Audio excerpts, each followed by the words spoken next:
लाजर नामक एक व्यक्ति जो बैतनिया का वासी था बीमार था। बैतनिया में मरियम और उसकी बहन मार्था रहते थे। ये वही मरियम थी जिसने प्रभु पर इत्र डालकर उसके पांवों को अपने बालों से पोंछा था। इसी का भाई लाजर बीमार था। अतः उसकी बहनों ने उसे कहला भेजा, प्रभु, तेरा प्रिय मित्र लाजर बीमार है। यह सुनकर यीशु ने कहा, इसका अंतिम परिणाम लाजर की मृत्यु नहीं होगा। ऐसा हुआ ताकि परमेश्वर को महिमा मिले और इसके द्वारा परमेश्वर के पुत्र की महिमा हो। यीशु मार्था और उसकी बहन और लाजर से प्रेम रखता है। फिर भी जब उसने सुना कि वो बीमार है तो जिस स्थान पर वो था वहां 2 दिन और ठहर गया। इसके बाद उसने चेलों से कहा, आओ यहूदिया को चले। हे रब्बी, अभी तो लोग उस स्थान पर पथराव करना चाहते थे, क्या तू फिर भी वहां जाता है? क्या दिन के 12 घंटे नहीं होते? कोई दिन में चले तो ठोकर नहीं खाता, क्योंकि इस जगत का उजाला देखता है, परंतु यदि कोई रात में चले तो ठोकर खाता है, क्योंकि उसमें प्रकाश नहीं। हमारा मित्र लाजर सो गया है, परंतु मैं उसे जगाने जाता हूं।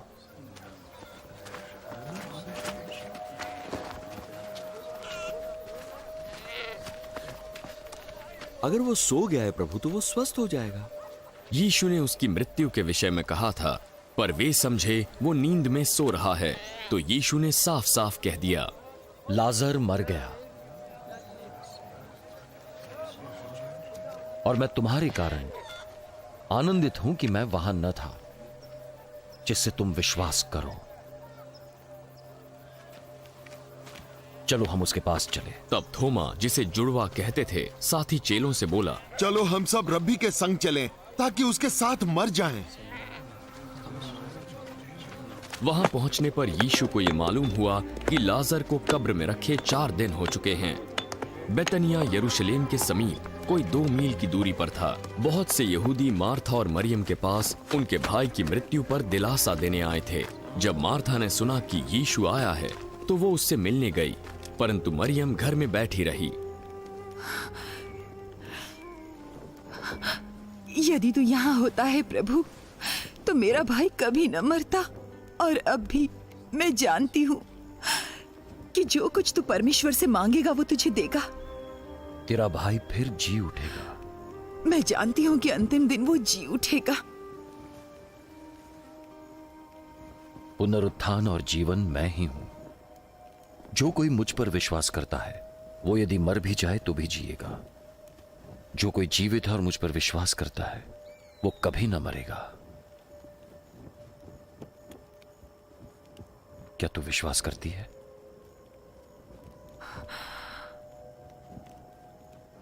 हाँ हे प्रभु, मैं विश्वास करती हूँ कि परमेश्वर का पुत्र मसीह जो जगत में आने वाला था वो तू है। ये कहकर मार्था गई और अपनी बहन मरियम से चुपके से कहा,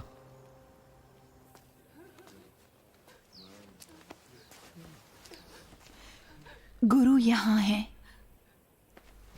और तुझे बुलाता है। जब मरियम ने यह सुना तो वो तुरंत उठकर उसके पास आई। यीशु अभी गांव में नहीं पहुंचा था, परंतु उसी स्थान में था जहां मार्था ने उससे भेंट की थी। तब जो यहूदी उसके साथ घर में थे और उसे दिलासा दे रहे थे, उसके पीछे हो लिए। जब उसे उठकर बाहर जाता देखा, वे समझे वो कब्र पर रोने जा रही है।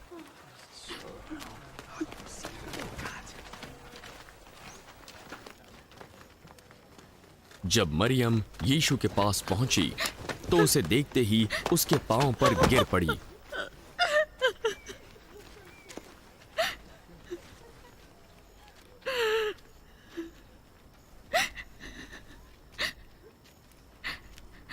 हे प्रभु,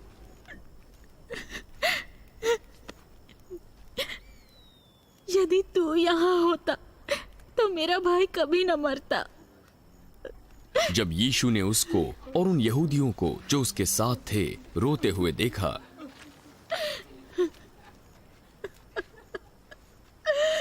तो आत्मा में बहुत ही उदास और व्याकुल हुआ।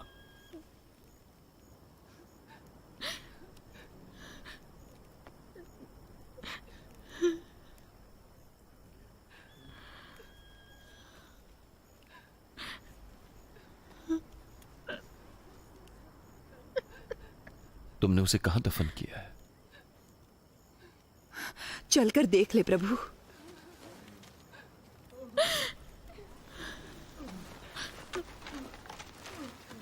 यीशु रोया। देखो वो उससे कितना प्रेम रखता था, लोग कहने लगे। परंतु उनमें से कुछ ने कहा, क्या ये जिसने अंधे की आंखें खोली ये भी ना कर सका कि लाजर न मरता? यीशु मन में फिर से उदास हुआ और वो कब्र पर गया, जो एक गुफा थी, और एक पत्थर उसके मुंह पर था। पत्थर को हटा दो। हे प्रभु, उसमें से दुर्गंध आती होगी। उसे दफनाए 4 दिन हो चुके हैं। क्या मैंने तुझसे न कहा था कि विश्वास करेगी तो परमेश्वर की महिमा देखेगी?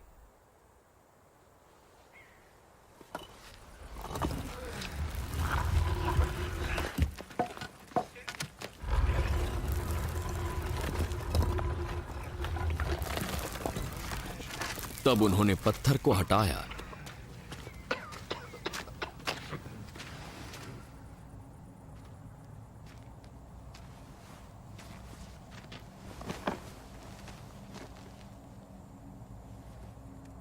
यीशु ने आंखें ऊपर उठाई। हे पिता, तेरा धन्यवाद जो तू मेरी सुनता है। मैं जानता हूं कि तू सदा मेरी सुनता है, परंतु उनके कारण मैंने ये कहा जो यहां खड़े हैं, जिससे वे विश्वास करें कि तूने ही मुझे भेजा है।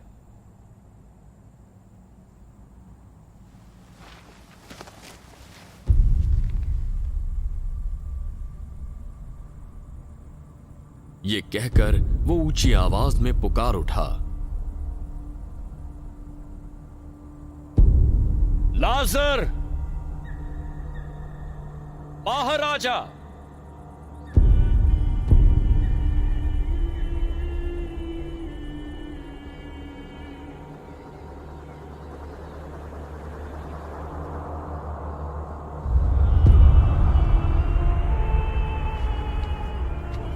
वो निकल आया। उसके हाथ पांव कफन में लिपटे हुए थे और मुंह अंगोछे से लिपटा हुआ था।